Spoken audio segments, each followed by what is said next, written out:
എക്സാമിന് നിങ്ങൾ ഷുവർ ആയിട്ട് പഠിച്ചിരിക്കേണ്ട ഒരു ടോപ്പിക്കാണ് ആന്റിബോഡി എന്ന് പറയുന്നത്. അപ്പോൾ ആന്റിബോഡിയുടെ സ്ട്രക്ചർ എടുത്ത് നോക്കുകയാണെങ്കിൽ നമുക്കറിയാം 2 ഹെവി ചെയിൻ ഉണ്ടായിരിക്കും, 2 ലൈറ്റ് ചെയിൻ ഉണ്ടായിരിക്കും. സോ നമ്മൾ റെപ്രസെന്റ് ചെയ്യുന്നത് H2L2 എന്നാണ് റെപ്രസെന്റ് ചെയ്യുന്നത്. നമ്മുടെ ബോഡിയിൽ 5 ടൈപ്സ് ഓഫ് ആന്റിബോഡീസ് പ്രസന്റ് ആണ്. ഗെയിംഡ് എന്ന് ആലോചിക്കുക.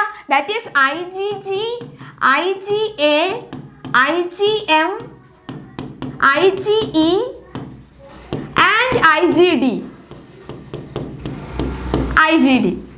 ഇതിൽ IgA എന്ന് പറയുന്ന ആന്റിബോഡി ഇനീഷ്യൽ ഡേ ഓഫ് ലാക്ടേഷൻ്റെ സമയത്ത് മിൽക്കിൽ കണ്ടെയ്ൻ ചെയ്തിട്ടുള്ള കൊളോസ്ട്രം വഴി നമുക്ക് കിട്ടുന്നുണ്ട്. സോ നമുക്ക് IgA ഓർത്തു വയ്ക്കാൻ വേണ്ടിയിട്ട് ഓർത്തു വയ്ക്കാം. കൊളോസ്ട്രം മിൽക്ക് വഴി നമുക്ക് കിട്ടുന്നുണ്ട്. സോ ഓർത്ത് വെച്ചോളൂ. നോക്കിക്കേ, എ എന്ന് പറയുന്നത് അമ്മയിൽ നിന്ന് നമുക്ക് IgA ആണ് കിട്ടുന്നത്. അപ്പോൾ അമ്മ എന്ന് ആലോചിക്കുക.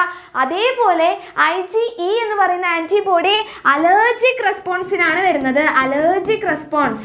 അപ്പോൾ അലർജി എന്ന് പറയുന്ന സമയത്ത് E എന്ന് വരുന്നുണ്ട്. അതുകൊണ്ട് IgE എന്ന് പറയുന്ന ആന്റിബോഡി അലർജിക് റെസ്പോൺസിനാണ് വരുന്നത്. ഓക്കെ, അപ്പോൾ നിങ്ങൾ ഈസി ആയിട്ട് ഈ ഒരു ടോപ്പിക് എന്തായാലും പഠിച്ചിരിക്കണം.